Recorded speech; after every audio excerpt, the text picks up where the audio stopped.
본격적으로 마르코 폴로의 여정을 쫓아서 네. 한번 그 본문의 내용들을 살펴보자면 본문의 1편이 서아시아잖아요. 네. 그럼 여기는 어딘가요? 현재의 지명이나 아라비아 반도, 페르시아 이런 정도죠. 페르시아는 이란 땅이고 아라비아 반도는 뭐 사우디아라비아 이런 데인데 이제 71년도에 그 지중해를 떠나죠. 떠나가지고 교황을 이제 만나러 가서 친서 전해주고 가야 되니까 찾아다니고 막 시간이 좀 걸려요.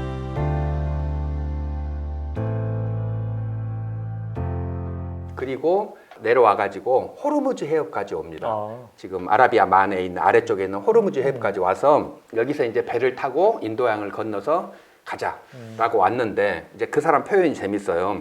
딱 도착을 했는데 이 같은 배로 항해하는 것은 너무 위험하고 인도양은 커다란 폭풍이 자주 일기 때문에 많은 배가 침몰한다. 아, 이게 배들이 조악하여 이 같은 배로는 갈 수가 없다라고 이제 평가가 내려질 정도로 진짜 조그마한 돛담배를 주면서 인도양을 건너가라고 하는 거지. 그래서 야, 이것하고는 진짜 이건 목숨을 살릴 길이 없다. 도저히 안 되겠다. 그래가지고 다시 계획 취소, 여행 일정을 바꿉니다. 호르무즈 해협에서 그러면 칸의 길로 중국으로 가는 길을 바로 육로로 걸어서 가기로. 그렇게 해서 다시 이란과 여기를 거쳐서 가는 거죠. 지금의 아프가니스탄 땅, 파키스탄 이쪽으로 해서 걸어 올라옵니다. 그 부분을 서아시아라고 하죠.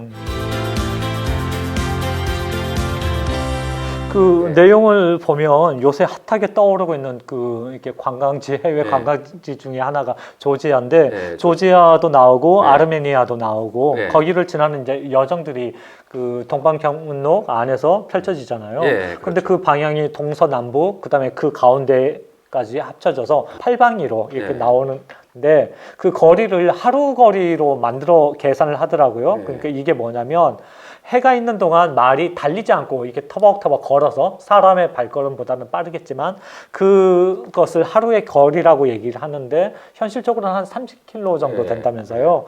이런 구체적인 설명을 곁들이고 있는 지리지가 되게 돋보이는데 그 지방들을 다 소개할 수는 없고 인상적인 곳 한두 개만 이 작가가 설명을 해주면 좋겠어요. 아까 말한 것처럼 이렇게 딱 나눠가지고 팔방위로 그러니까 동북쪽으로 나흘 거리를 가면 어느 도시가 나오는데 이렇게 표현을 하잖아요. 시작을 할 때.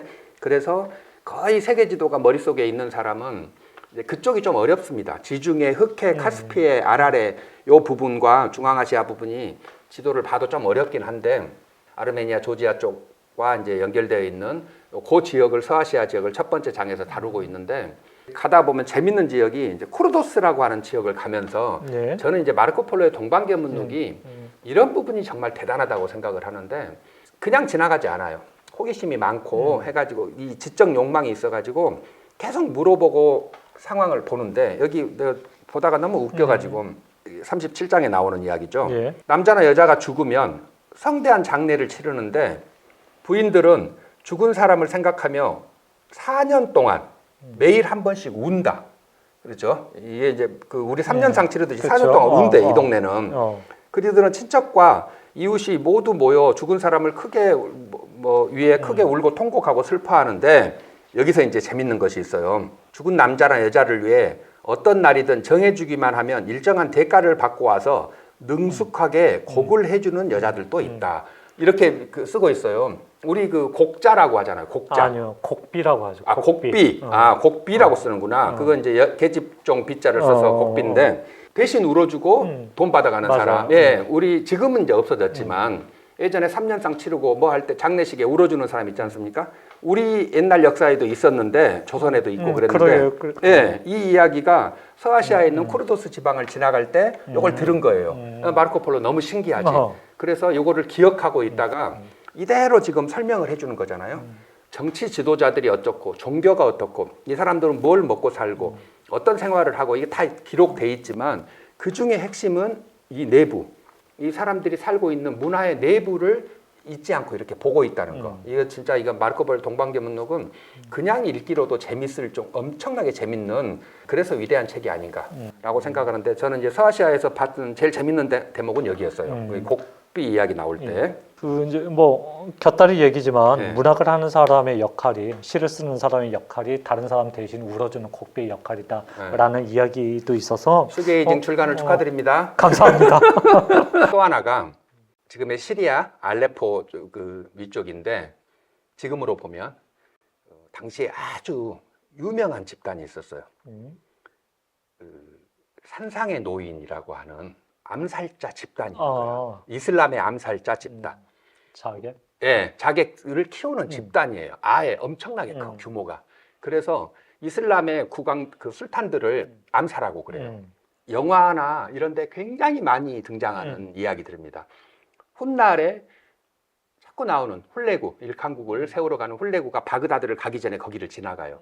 그래서 그 훌레구에 의해서 괴멸되는데 그 이야기를 쓰고 있어요. 이스마일파라고 하거든요. 같은 술탄들 사이에서 이 국가들이 있는데 거기에 작은 세력이지만 너무 무섭잖아요. 암살자니까. 그 이야기를 산상의 노인이라고 쓰고 있는데 이 사람들이 어떻게 자객들을 키우냐 그러면 천국을 맛보게 해준다는 거예요. 되게 인상적이었어요. 네, 천국을 맛보게 해주고 뭐 여자들과 술과 음식과 이런 걸 막 주면서 그리고 마지막에 목숨을 걸게 한다. 진짜 영화 같은 소재잖아요. 실제로 그랬다고 하는데 예, 그 이스마일파가 그 사람들이 썼던 것이 마약이에요. 하샤신이라고 그래. 하샤신이라는 마약을 먹고 마약에 취해 있으니까 천상을 느끼는 거죠. 그래서 이 하샤신이라는 말에서 미국의 어쌔신이라는 말이 나오죠. 암살자, 자객이라는 뜻의 어쌔신이 나오게 되는 어원이 거기 있는데 그 마약 이름에서 나온 거예요. 그러는데 이 산상의 노인들을 노인이 어떻게 거기서 활동을 했고 얘들이 어떻게 키웠고 하는 이야기들이 쭉 이렇게 소설처럼 몇 장에 걸쳐서 나오잖아요. 마르코 폴로는 본인이 가면서 보고 들은 이야기도 있고 혹은 그 전에 이미 망했거든요. 이 사람들은 홀레구에 의해서 1258년에 망했어요. 이스마일파가. 근데 그 이야기를 지금으로부터 한 20년이 지났는데 그대로 듣고 기록해 놓은 거죠. 여러 장에 걸쳐서. 이게 이제 서아시아를 오면서 마르코 폴로가 하는 이야기인데 이런 걸 보면 하여튼 잘 그려져 있는 막 소설적 같기도 하고 영화 같기도 하고 되게 재밌었어요. 예, SF 같기도 하고 아주 멋있었습니다. 자, 그 다음에는 그 본문의 2편 2장에 보면 그 이제 중앙아시아로 무대를 옮기게 되는 거잖아요. 두 번째 편이 예, 그렇죠. 서아시아에서 중앙아시아로 넘어가죠. 지금으로 얘기하면 어떤 스탄 지역인데 제가 알기로는 얼마 전에 이 작가가 파미르 고원을 다녀왔다고 얘기를 들었는데 그렇죠. 그래서 좀 익숙하겠다. 마르코 폴로의 그 길이. 그래서 궁금했어요. 어땠나? 제가 이 파미르 가면서도 계속 그 생각을 많이 했거든요. 그러니까 오래전에 그 흉노적을 치러 갔던 장건, 한무제의 명을 받아서 장건도 갔었고 우리가 잘 아는 사람으로는 고구려 유민이라고 하는 고선지 장군도 거기를 갔고 또 뭐 삼장법사, 현장 스님이죠. 삼장법사라든가 왕호 전초국전 썼던 해초 스님 이런 사람들이 다 당에서 넘어갈 때 그 파미르 고원을 지나가요. 그리고 이제 제가 결정적으로 좋아하는 사람인 마르코 폴로도 이걸 반대로 마르코 폴로는 이제 밑에서 위로 올라오는 거죠. 그래서 파미르 고원을 갔다 온 건데 우리가 이렇게 보면 왁환해랑이라고 있습니다. 위에서 러시아가 남하 정책을 펼치니까 밑에서 영국이 인도를 잡고 있던 영국이 막아요. 그래서 전쟁이 안 끝나고 하니까 이 그레이트 게임이 시작되니까 아프가니스탄 땅에 이 꼭지를 쭉 길게 뻗어가지고 마치 복도처럼 긴 국경선을 만들어놔. 이걸 왁환회랑이라고 해요. 이 왁환회랑 지역을 중심으로 아래는 아프가니스탄이고 위쪽은 파미르 고원이에요. 이 파미르 고원을 그대로 갔는데 그 마르코 폴로가 갔던 길을 그대로 이렇게 따라가 봤습니다. 물론 걷지 않고 저는 차를 타고 재밌었어요. 거기 세계의 지붕이라고 할 만큼 어떤 막 4,000m가 넘는 설산들 그런 것들이 있고 한 번쯤 정말 죽기 전에 거기에 한번 서봐야지라고 마음을 먹었는데 진짜 그런 느낌이 확 들 정도로 좀 가슴이 웅장해지는 그런 여행지였던 것 같아요.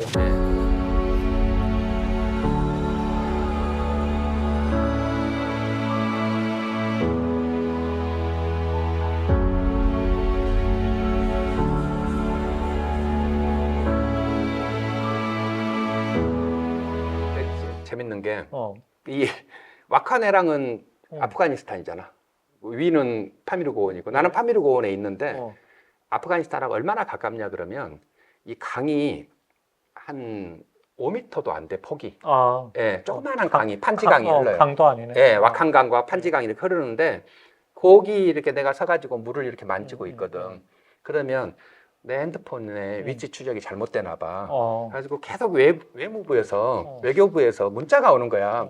아프가니스탄은 여행 금지 구역이니까 들어가시면 안 됩니다. 또 이쪽으로 좀 나왔다가 또 가서 손 씻으려고 그 강에 가면 또 문자가 뜨고 아프가니스탄하고 거의 이렇게 붙어 있는 요거를 마르코폴로도 걸어간 그 길인데 그 지금 국경선이 그대로 돼 있어요. 그래가지고 며칠 동안 파미르고원을 가면 아프가니스탄과 계속 이렇게 얼굴을 보면서 그 사람들 사는 거 보고 하면서 강이 너무 좁으니까 그렇게 하고 계속 보고 다녔다는. 우리 외무부한테 미안하더라고. 우리나라 너무 많이 줘. 우리나라가 그 정도로 신경을 쓰네, 자국민에게. 네, 그렇죠. 냅둬도 되는데. 예. 그럼 거기는 어땠어요? 마르코폴로가 얘기한 그 마르코폴로는 봤나요, 혹시나? 그 마르코폴로 이게 지금 책에 나왔으니까 그냥 이야기하는 그렇죠. 건데 이게 유럽의 최초로 소개한 그 마르코폴로가 유럽의 최초로 소개한 게 굉장히 많은데 그 중에 하나가 이 파미르고원에서 봤던 사슴입니다. 사슴 아니고 염소? 염소? 양이야, 양. 사냥. 사냥이죠, 예, 사냥. 산양인데 네. 뿔이 엄청나게 긴 그 사냥입니다. 몽골에서는 그걸 아르갈이라고 불러요. 제가 몽골을 정말 많이 다녔잖아요. 그래서 우연히 어쩌다 봐가지고 사진을 찍은 게 있는데 제가 그걸로는 보여드릴 수 있지만 파미르고원에서는 당연히 못 봤고 그거 진짜 눈에 안 보여요. 아, 그래요? 예, 높은 산에 이렇게 있는 데다가 영물인가 보네. 영물이죠. 진짜로 그거를 그리고 보이지도 않는데 있다고 해도 그 눈이 망원경으로 아니 눈이 좋아야 돼. 움직이고 있는데 나는 여러 번 이렇게 가르쳐 주면 그때 보일 정도로 잘 안 보이는 예, 바위 깎아지는 바위에 사는 그겁니다. 그거를 이제 소개를 했어요. 그런 사냥을 마르코폴로가 그랬더니 유럽 사람들이 그의 이름을 마르코폴로라고 지금도 이제 우즈베거, 타지크어 이런 언어, 러시아어도 마찬가지고 다 그거를 마르코폴로라고 불러요. 그 사냥 이름을 원래 공식 학명은 오비스폴리라고 하는데 어쨌든 그 오비스폴리도 마르코폴로 이름을 땄다고 하니까 그런 식으로 마르코폴로가 처음으로 소개한. 네, 먼저 태어나면 좋은 것 같아요. 그 우리도 하늘에 우주에 별들이 있잖아. 그걸 먼저 발견하면 자기가 이름을 붙일 수 있는 거잖아요. 그것처럼 마르코폴로가 파미르고원의 그 사냥을 자기 이름이 붙여진 거잖아요. 마르코폴로는 죽었지만. 그렇죠. 그래서 제가 질문을 할 때 마르코폴로가 얘기한 마르코폴로를 봤느냐라고 질문을 했는데 그 도중에 독자들은 영상 보시는 분들은 저게 무슨 질문이야? 라고 생뚱맞다라고 생각하셨을 텐데 마르코폴로는 파미르고원을 이렇게 넘다가 몸이 아파서 한 1년 동안 쉬었다고 그러죠. 그게 고산병이었을까요? 왜 고산병일 것 같아요. 제가 거기를 가보니까 3,500m까지는 어지간한 그냥 일반인들이 별로 문제가 없거든요. 근데 이게 4,000m가 넘어가니까 컨디션에 따라서 머리가 좀 무겁고 아프고 고산증이 딱 오는데 그 마르코폴로가 넘어가는 코스가 한 4,240m 제가 재본 대로는 그 정도 되거든요. 4,240m가 가면 머리가 좀 아프고 무겁고 술 많이 먹고 난 다음 날 그 뼈하고 안에 있는 뇌가 약간 갭이 생겨. 그래서 약간 출렁거리는 그런 느낌을 받기도 하고 그런 게 이제 고산증인데 밤에 잠이 잘 안 오고 그 고산증을 겪은 것 같아요. 그래서 1년 동안 쉬었다고 하는데 본인 말로는 뭐 근데 파미르고원에 대해서 진짜 멋있게 잘 써놨잖아요. 그치. 너무 높고 추운 곳이어서 날아가는 새들조차 전혀 찾아볼 수 없다.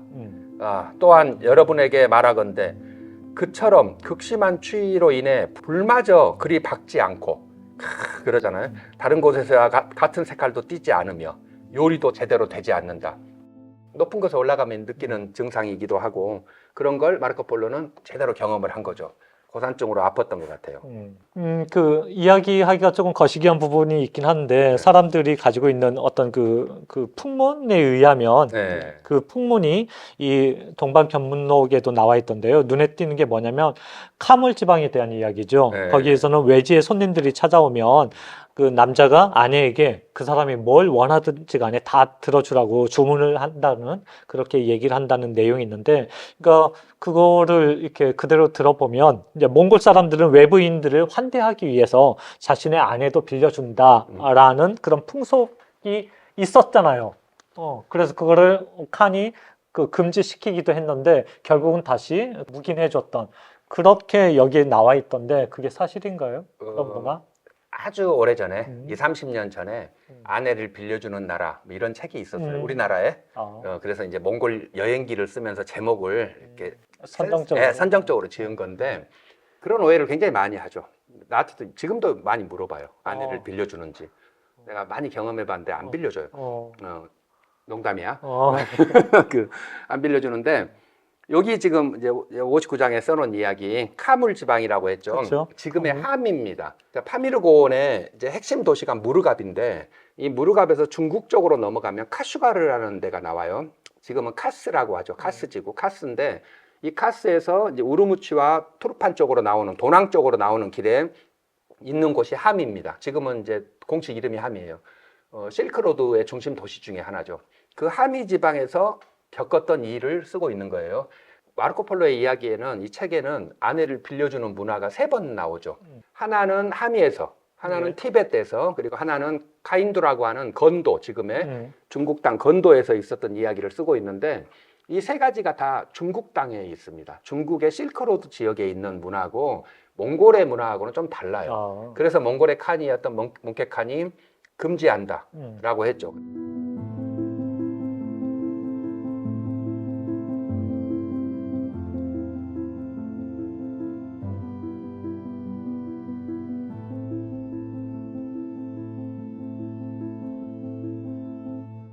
칸이 멋있는 말을 하지. 너희들이 수치를 원한다면 그렇게 하도록 하라. 이렇게 했잖아요. 이게 수치스럽다고 생각을 그렇죠. 한 거죠. 예. 몽골의 문화인 건 아니고 당시 중국 쪽 그 실크로드 문화인데 이거를 이제 거기를 지나가다가 보고 마르코 폴로는 쓴 거죠. 재밌었어요. 그래요.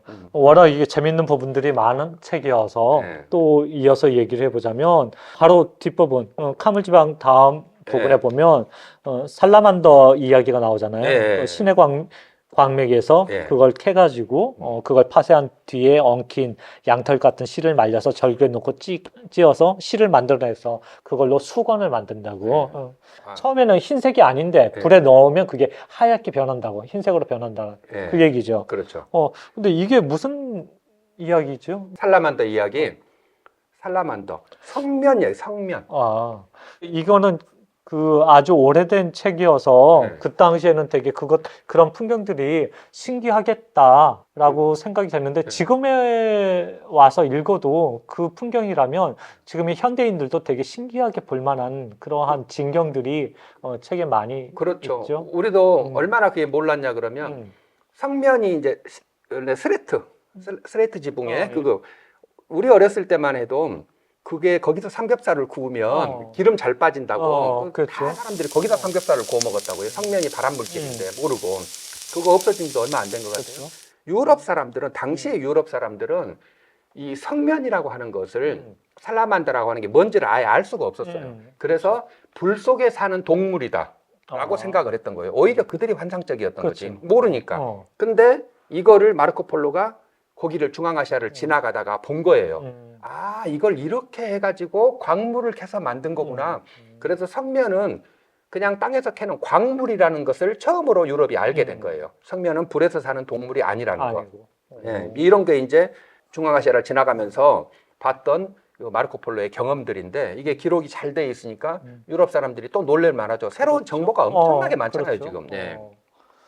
뉴 신문이었던 거죠. 1299년의 신문. 거의 뭐 신세계를 소개하는 그런 수준의 충격을 주지 않았을까 생각이 되는데 그다음에 징기스칸이 그 탕구트에서 죽었잖아요. 그때 아까 잠깐 얘기도 했는데 1227년 그때 이제 웅구 그 행렬이 대단히 인상적이다라고 그러니까 그 마르코 폴로도 사실은 이게 주워 들은 거잖아요. 그렇죠. 직접 본 건 아니고. 근데 그 증거, 자기가 그걸 들었던 이야기도 썼다는 증거인 셈인데 여기에 대해서 얘기할 게 있을 것 같은데. 중앙아시아를 지나갈 때 했던 아주 또 많은 부분을 할애하고 있잖아요. 칭기스칸의 웅구가 어떻게 이동되었는지. 아까 말한 하미 지역, 그 비슷한 데입니다. 탕구트가. 그 지금 실크로드 지역인데 서하라고 하는 곳이죠. 탕구트. 거기에서 1227년에 칭기스칸이 죽었어요. 1227년. 아마 마르코 폴로가 지나가기 50년 전일 거예요.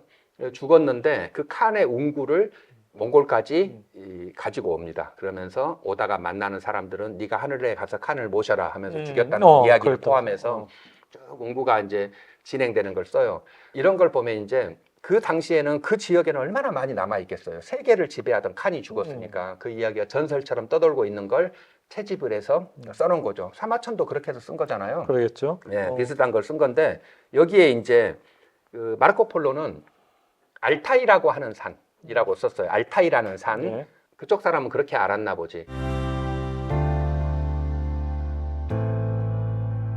사실은 정설은 알타이가 아니고 몽골 동북 쪽에 가면 보르칸 할돈이라는 보르칸 산이 있습니다. 그 칭기스칸의 고향이기도 하고 몽골족의 고향이에요. 거기에 묻힌다라는 것이 정설이죠. 그래서 산 이름은 잘못됐지만 보르칸 산에 묻혔을 거라고 사람들이 예상을 합니다. 그래서 지금도 칸의 무덤을 찾겠다고 요란 브루스를 치고 있죠.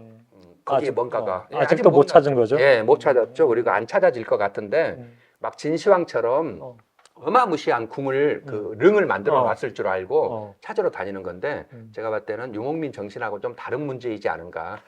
그럴 것 생각을 같아요. 합니다. 예. 그래서 그런 진시황과 같은 그런 능은 만들지 않았을 것 같고, 네.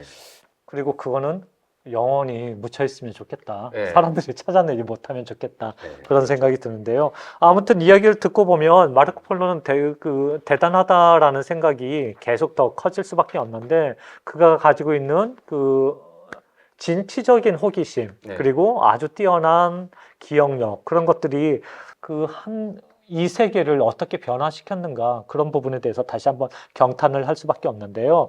본문의 3장은 이제 그 데칸의 수도잖아요. 네. 여기까지 도착을 하는데 꽤 많은 시간이 걸렸죠. 예, 출발해서부터 3년 6개월 걸렸죠. 3년 6개월. 예, 3년, 환장하겠습니다. 3년 6개월에 걸쳐서 도착을 하죠, 드디어. 그 내용에 보면 그 산두로 갔다고 하는데 네. 당시의 수도는 거기가 아니지 않았어요? 북경 아니었어요? 북경이 수도죠. 베이징이 수도인데 그렇죠. 여름에 도착을 했거든요. 쿠빌라이 칸은 여름 궁전을 따로 만들어 놨어요. 그러니까 여름에 한시적인 수도가 따로 있었다는 그렇죠. 얘기죠? 3개월짜리 수도가 있는데 그게 지금의 내몽골에 있는 지역인데 내몽골 지역에 있는 상도라고 하는 곳인데 거기에서 이제 쿠빌라이 칸이 머무르고 있으니까 그쪽으로 먼저 찾아간 거죠. 그랬더니 쿠빌라이 칸이 소식을 들은 거예요. 이제 아버지하고 삼촌은 알잖아요. 니콜로 폴로하고 마페오 폴로 그 아들까지 데리고 온다는 소식을 알고 40일 거리까지 환송하는 사신단을 보냈다는 거예요. 그러니까 하루 거리가 30km니까 환송이 아니고 마중하는 손님을 사신을 보냈다는 건데 그러면 약 1200km. 1200km를 보낸 거예요. 그렇죠. 예, 그 엄청난 거리까지 이렇게 환대를 했던 것 같아요. 올 때. 그렇게 해서 딱 쿠빌라이 칸을 만나잖아요. 그랬는데 그 용모에 대해서 82장에 이렇게 써져 있어요. 예. 군주 중에 대군주인 쿠빌라이 칸은 이렇게 생겼다. 하면서 어떻게 생겼다고 네. 얘기를 하나요? 키는 크지도 작지도 않은 중간을 알맞은 체격이고 아주 보기 좋게 살이 올라 있으며 신체 모든 부분이 균형이 잘 잡혀 있다. 그의 얼굴은 마치 장미처럼 희고 붉으며 눈동자는 까맣고 아름다우며 코는 잘생긴 모습으로 자리 잡고 있다.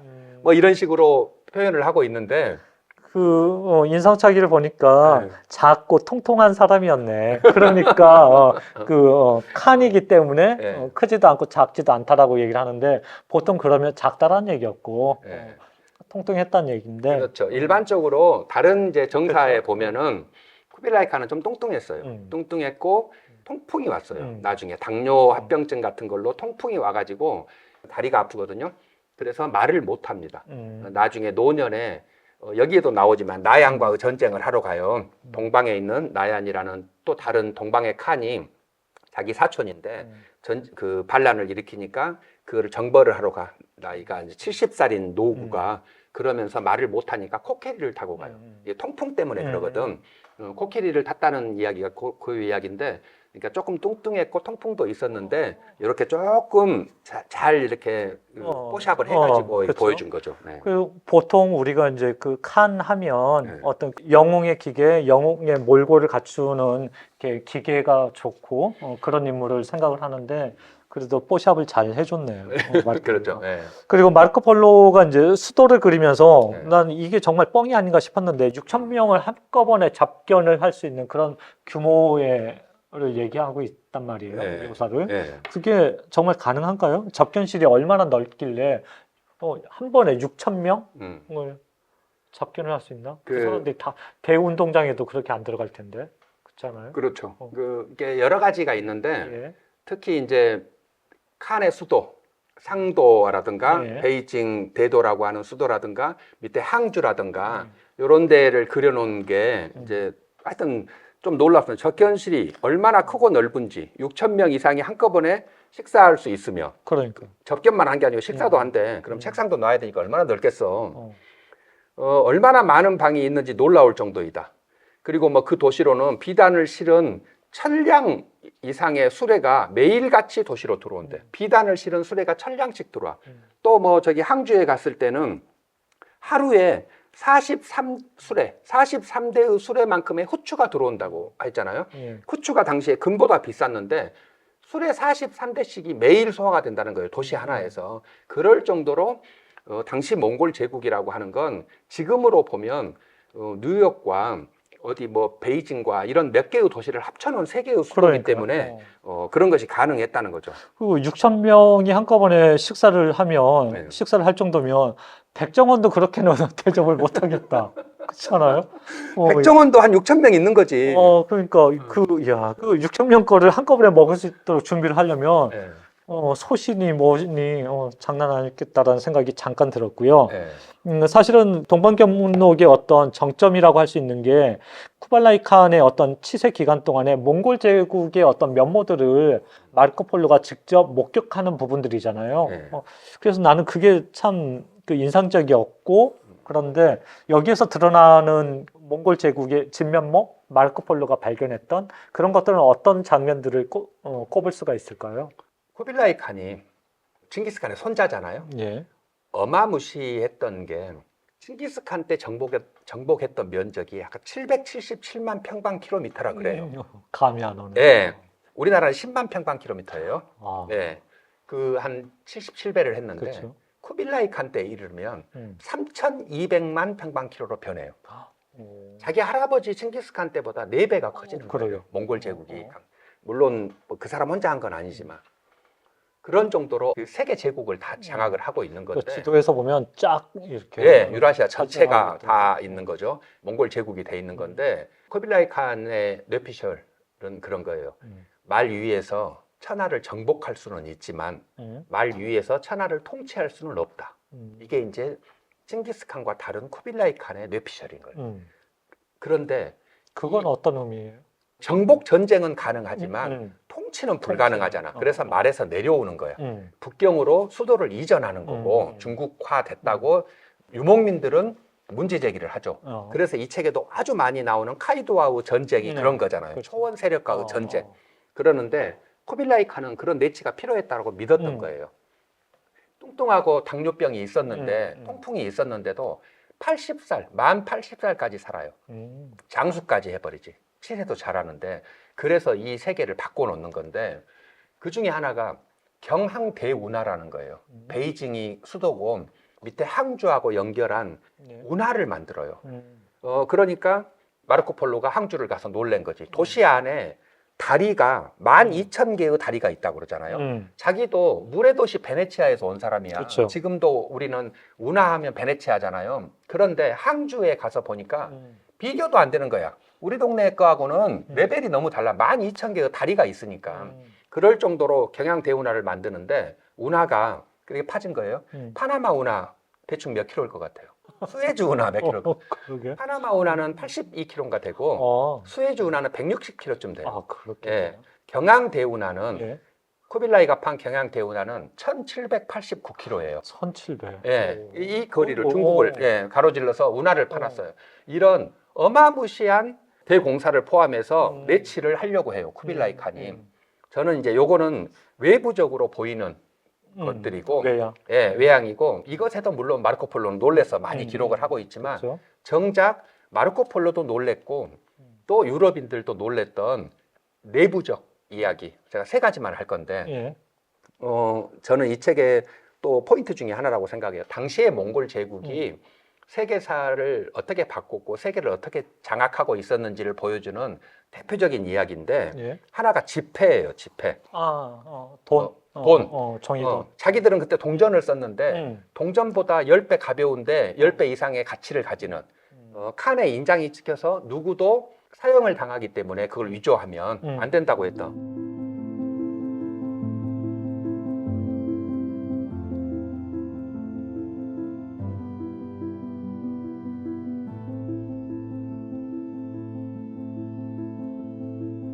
그 부분이 있더라고요. 그러니까 당시에는 지폐가 낯설었을 텐데 사람들이 현물이나 그런 걸 좋아했을 텐데 그 지폐를 사용하지 않으면 어떤 제재를 가해서 지폐를 사용할 수밖에 없었던. 돈의 가치는 권력의 크기잖아요. 미국의 달러가 기축통화인 것처럼 그렇게 되는 건데 당시에 지원통행보초라고 하는 쿠빌라이 칸이 만든 지폐는 그랬던 거죠. 그래서 그걸 만드는 과정이라든가 이게 어떻게 유통되는지를 써놨는데 소금, 쌀 이런 거하고는 비교도 안 되는 사용 교환 가치가 있기 때문에 그렇게 해서 야 제국이 이렇게 피가 잘 도는구나를 보여줬던 지폐 부분 마르코폴로 놀래가지고 그게 첫 번째. 첫 번째. 두 번째가 역참이죠. 역참. 마페? 마페. 옛날에 암행어사가 마페. 마페가 뭐냐 그러면 안에 한 마리든 세 마리든 5마리든 말이 빌려져 있어요. 그러면 그걸 보여주면 말을 빌릴 수가 있는 거지. 그래서 말을 빌리는 패가 마페인데 여기도 마르코폴로가 써놓은 거에 의하면 40km를 가면 여기 설치되어 있다는 거잖아. 그 역참에 가서 말을 바꿔 타고 간다는 거예요. 그래서 열흘 걸리는 거리를 하루 만에 도착할 수 있대요. 말은 지쳐서 못 뛰거든. 사람은 뛸 수 있는데. 그쵸? 그렇게 해서 빠른 속도로 정보가 교환돼요. 10배가 빨랐다는 건 정보 소통이 10배가 빨랐다는 건 말도 못하는 권력이 생기는 거잖아요. 그렇죠. 현대 지금 상황에서도 정보가 엄청난 힘이고 권력인데 그 당시에 그 정보력은 더 큰, 지금보다 훨씬 더 큰 힘이 아니었을까, 권력이 아니었을까. 그렇죠. 우리 그 서울의 봄 영화에서 나왔지만 거기 그 하삼수 막 이런 사람들이 도청해가지고 정보를 딱 쥐고 있으니까 게임이 안 되잖아요. 옴짝달싹 못하죠. 그렇죠. 그 당시에도 그랬던 거죠. 이 정보. 그렇죠. 우리말에 그거 있잖아요. 아실지 모르겠지만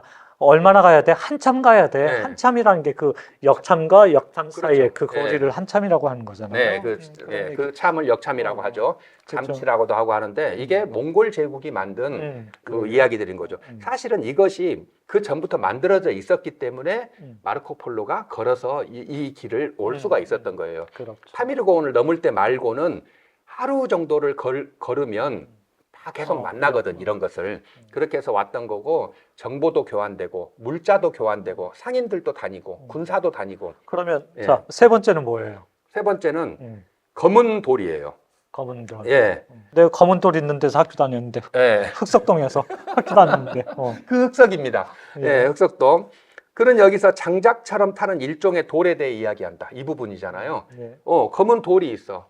산에서 캔 돌이야. 근데 이거를 난로에 넣어 놓으면 그 다음 날 아침까지도 탄다는 거야.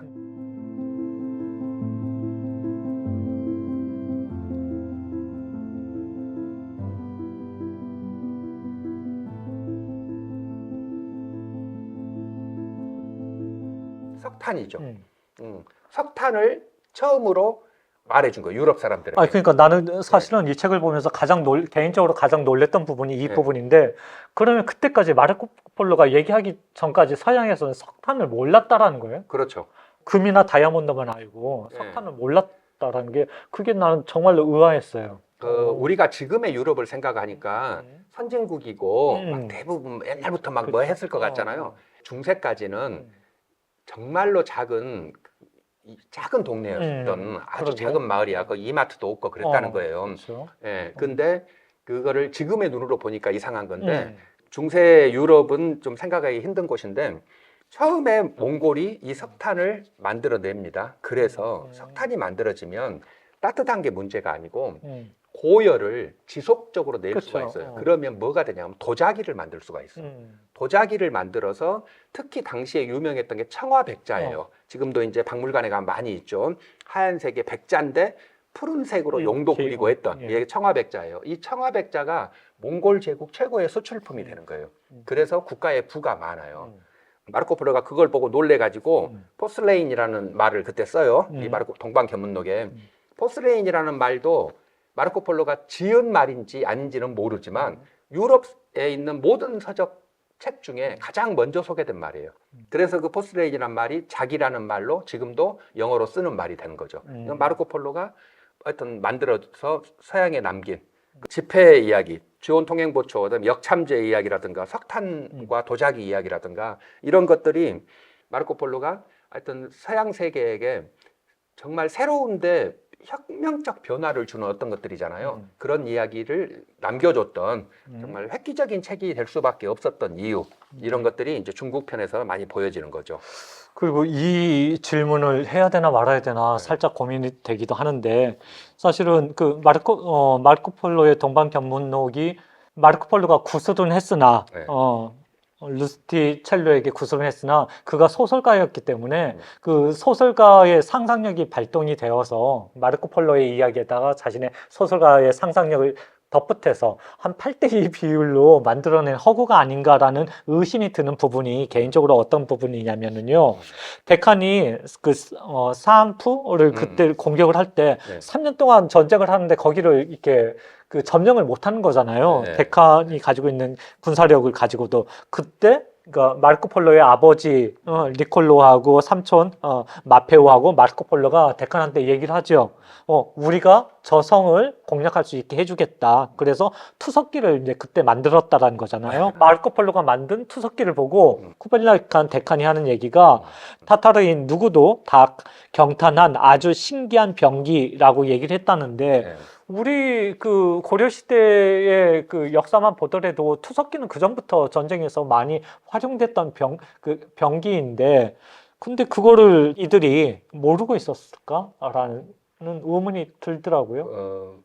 이제 저도 이런 부분 읽으면서 웃었는데 1260년에 쿠빌라이가 칸이 됐어요. 그랬는데 남송은 1268년에 망해요. 항주가 점령되는 것 8년간이나 시간이 있거든요. 북쪽에서 칸이 됐던 거죠. 거기를 공격을 하려면 한수라고 하는 땅이 있는데, 강이 있는데 그 한수 양쪽으로 상향과 번성이라고 하는 두 도시가 있어요. 성이야, 성. 상번이라고 하는 그 두 개를 합쳐서 상번이라고 하는데, 이 도시, 이 성을 통과하지 않으면 항주로 못 내려가요. 양쯔강변에 있으니까. 그거를 통과를 해야 되는데 도저히 전쟁이 잘 안 돼요. 그래서 쿠빌라이 칸의 유명한 전쟁인데 7년 전쟁이라 그래요. 이 상번을 도시를 100km로 둘러싸버려. 100km의 성으로 둘러싸가지고 고립을 시켜요. 7년 동안. 그렇게 해서 이 전쟁을 이기고 그 다음에 항주까지는 물 흐르듯 내려가는 거거든요. 그래서 항주가 망하게 되는데, 이 7년 전쟁을 요 마르코폴로는 3년이라고 말을 했는데 사실은 이 투석기를 써서 이긴 것도 아니고 그 다음에 시기가 안 맞아.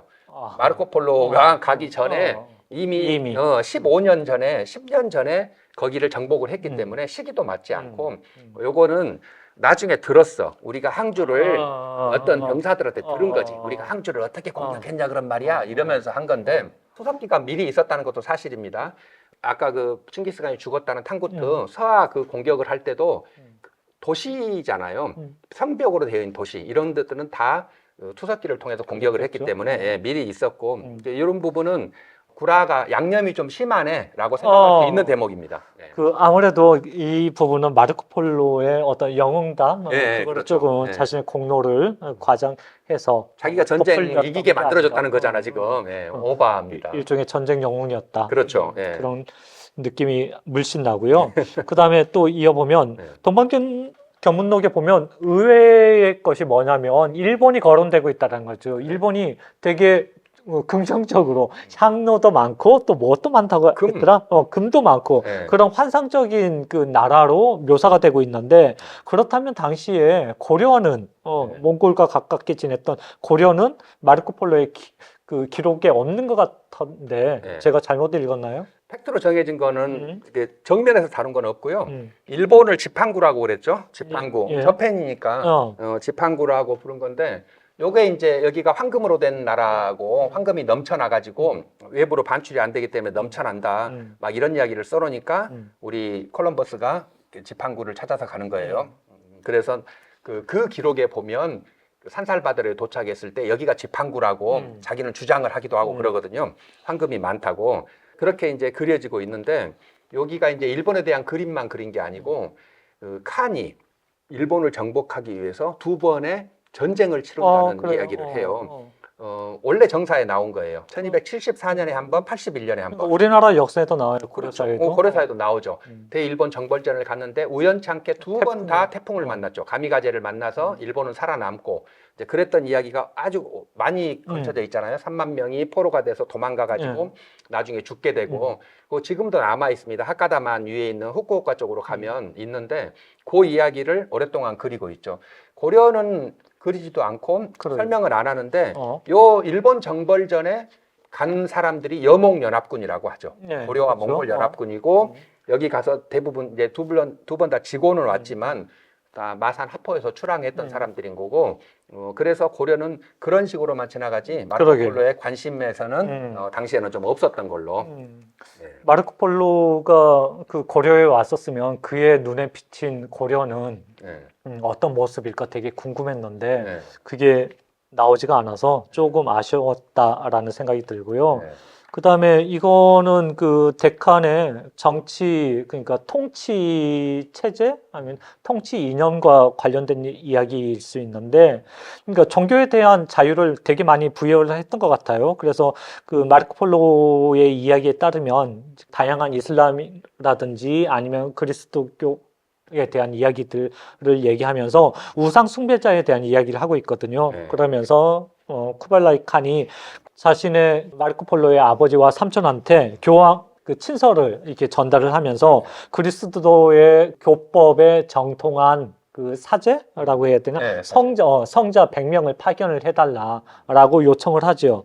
그러면서 그리스도교의 교리를, 교법을 자신의 백성들에게 설득을 할 수 있다면 자기도 기꺼이 그리스도교로 개종을 하겠다라는 식으로 얘기를 하고 있는데 정말로 데칸은 그리스도가 되었을까요?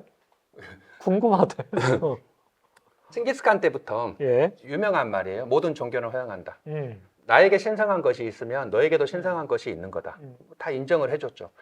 쿠빌라이 칸의 엄마가 소르카크탄인데 이 소르카크탄이는 네스토리우스교예요. 물론 카톨릭에서는 이단이라고 했지만 기독교의 일파지 않습니까? 그렇죠. 그런 교인이기도 하고 종교가 자유롭습니다. 모든 종교는 허용한다. 그런데 이슬람 교도처럼 양을 잡으면 그도 그와 같은 방식으로 도살할 것이다. 뭐 이런 말도 하긴 하지만 그 문화의 차이는 하지 말라는 거고 동물을 도살할 때 종교는 인정한다는 말이죠. 다 인정이 됐어요. 여기에 대해서 쿠빌라이가 멋있는 말을 해놨어요. 모든 사람이 숭배하고 존경하는 4명의 예언자가 있다. 기독교들은 예수 그리스도라고 하고 사라센들은 마호메트라고 하고 유대인들은 모세라고 하고 우상 숭배자들은 불교인들이죠. 그렇죠. 이거는 당연히 석가모니라고 한다. 나는 이 넷을 모두 존경하며 숭배하며 특히 하늘에서 가장 위대하고 더 진실한 그분에게 나는 도움을 부탁하며 기도를 드린다. 그냥 하늘 자체를 그랬는데 이 4명을 모두 존경하고 숭배한다는 거예요. 그런다는 것은 편견이 없다는 거죠.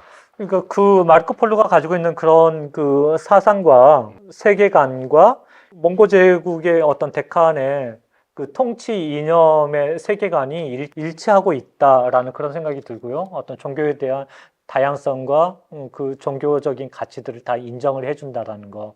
그리고 가만히 생각을 해보면 몽골이 대제국으로서의 어떤 그 이념을 펼치고 유지할 수 있었던 건 이렇게 각 나라의 어떤 고유한 문화와 종교를 인정을 해줬기 때문에 그 안에서 반발이 최소화되지 않았나 그런 생각이 들기도 합니다. 그런데 아까 이 작가가 얘기한 것처럼 이슬람에 대해서는 다소 혐오적인 시선? 그거를 가지고 있다고는 생각이 돼요. 그게 이제 마르코폴로가 가지고 있는 그 뿌리 깊은 기독교적인 어떤 편향적 사고라고 할 수 있을까요? 그러니까 사라센들 무슬림들이죠.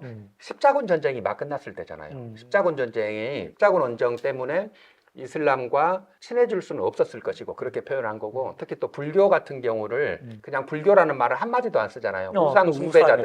우상 숭배자들 이렇게 표현을 하는데 이건 이제 기독교적 세계관에서 그렇게 말을 하는 건데 저는 이제 마르코폴로보다 딱 한 세대 뒤에 또 다른 위대한 여행가가 있어요. 이분 바투타의 여행기라는 책도 우리 나와 있는데 거리라든가 시간이라든가 이런 걸 봤을 때 마르코 폴로에 맞먹어요. 시간만 50년 뒤처질 뿐이지. 그런데 그 책은 굉장히 읽기가 불편합니다. 무슬림의 입장에서 모든 문장이 시작될 때 저 하늘의 뭐가 알라에게 기도를 드리면서 다음 이야기를 쓰고 있어요. 문장이 시작될 때마다 그래요. 굉장히 불편해. 읽기 자체가 불편해. 마르코 폴로는 그런 면에서 기독교적 세계관을 극복하지는 못했지만 매우 열려있게 쓴 글이에요. 저는 이분 바투타에 비해서도 그런다고 생각을 해요. 그 당시에 어떤 그 사회적, 세계적인 그 조건 상황에서 그렇죠. 보면 이 작가의 말이 설득력이 있습니다. 네, 신이 인간보다 훨씬 위대했을 때잖아요. 지금은 신하고 인간이 거의 다이다이지만 그런데 그 신 속에서 살고 있는 중세인인데 이 정도까지 열려있다고 하는 건 마르코 폴로는 정말 여행자의 자세가 거의 완벽하게 돼 있지 않나 이런 생각을 해봅니다. 그거는 인정. 오케이. 하고 그다음에 아까 이제 종교에 대한 얘기를 하면서 그 몽골 제국이 어떤 나름의 세계를 지배하면서 안정적으로 발전시켰던 어떤 역할을 종교 쪽에서 얘기를 풀어냈는데 그 종교 말고도 관용적인 정책들, 몽골이 세계를 지배하기 위해서 제도적으로 펼쳤던 그런 내용들은 뭐가 있을까요? 아까 이제 몽골 내부를 이야기하면서 뭐 집회 이런 이야기하면서 다 말을 했던 것 같은데 사실은 아메리카 대륙이 발견되기 이미 200년 전 이야기네요. 이 책이 나올 때 200년 전 이야기이기 때문에 지구라고 하는 건 유라시아 대륙밖에 없을 때예요. 그 유라시아 대륙 전체는 몽골이었던 거죠. 그냥 다 몽골. 그러니까 몽골은 세계 제국이라고 하는 게 아니고 그냥 한 나라였던 거고 거기서 하는 모든 정책과 문화와 이런 것들이 그냥 세계 표준인 거니까 그대로 하는 거지. 내가 너에게 영향을 주고 이런 문제가 아니었던 거고 그러니까 심지어 나라가 망하고 124년이 지났는데 그때서 그 나라의 칸을 만나겠다고 왕의 친서를 가지고 콜럼버스가 찾아갔다는 거잖아요. 몽골 제국이 세계사, 이 지구에 끼친 영향이라고 하는 건 우리끼리 뭐 싸움 잘하는 무슨 학살자들, 유목민들 이렇게 생각할 게 아니고 그냥 전체였던 거다. 저는 이렇게 생각을 합니다. 그걸 마르코 폴로가 그려준 거죠. 마르코 폴로의 동방견문록에 나오면 우리가 이전에 징기스칸이나 몽골 제국이 가지고 있는 부정적인 부분들이 있잖아요. 이를테면 어떤 피해, 잔혹한 정벌자, 정복자 그런 이미지들이 있었는데 여기에서는 전혀 그렇지 않고 오히려 각각의 고유한 가치를 인정해주고 그들의 호혜평등의 원칙들을 지켜주고자 하는 그런 통치의 이념들을 가지고 있어서 저는 개인적으로 되게 많이 놀랬고요. 아이고 이 책 한 거 가지고 꽤 오랫동안 지금 얘기를 나누고 있는데 마지막으로 서머리하는 그런 질문을 하나 드리자면 동방견문록의 역사적인 가치는 충분히 인정이 되지요. 그러면서 동시에 어떤 한계점이 이렇게 드러난다고 할 수 있겠는데 이 한계점은 뭐라고 이 작가는 생각을 하세요? 저는 그냥 위대해서 한계를 잘 안 보고 싶거나 못 찾는데 여행가로서 책으로서 한계를 찾자면 제가 이번에 파미를 가보니까 알겠지만요. 인터넷이 안 돼도 구글이 떠요. 구글 지도 위치가 떠. 대단한 구글이던데. 그래서 마르코 폴로의 한계는 구글 지도, 내비, SUV 차량 등등의 농담이었어요. 그런 정도가 한계지 당시의 상황을 생각했을 때 한계를 찾기는 어려운 것 같고 저는 이제 이 책의 성과, 마르코 폴로의 성과를 보자면 저도 이제 마지막이니까 이 말만 딱 하고 제가 가장 먼저 놀랬던 제 1장의 시작이 이렇게 되잖아요. 너무 멋있어요. 황제, 국왕, 공작, 후작, 백작, 기사, 시민들 그리고 여러 시대의 인간들과 여러 지역의 다양함에 대해서 알기를 원하는 분들이여 이 책을 잡고 읽어보시라. 이렇게 시작을 하잖아요. 야, 자기가 책을 쓰면서 이렇게 책을 시작하는 사람이 어딨어. 지금 너무 멋있잖아요. 죄송한데 그게 마르코 폴로의 말일까요? 아니면 루스티첼로의 말일까요? 어찌됐든 간에 이게 동방견문록의 말인데 동방견문록의 첫 시작이 이랬다는 것이 너무 멋있고 그리고 마르코 폴로는 이렇게 표현을 했어요.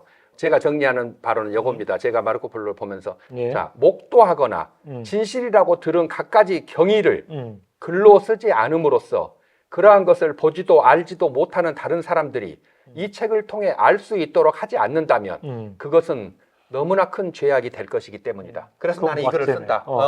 이렇게 해가지고 마르코 폴로가 출사표를 던져놓은 거예요. 책으로 엮어졌죠. 우리가 그렇죠. 읽었고 당시에 중세의 세계 그리고 몽골 제국과 이 지구촌을 봤어요.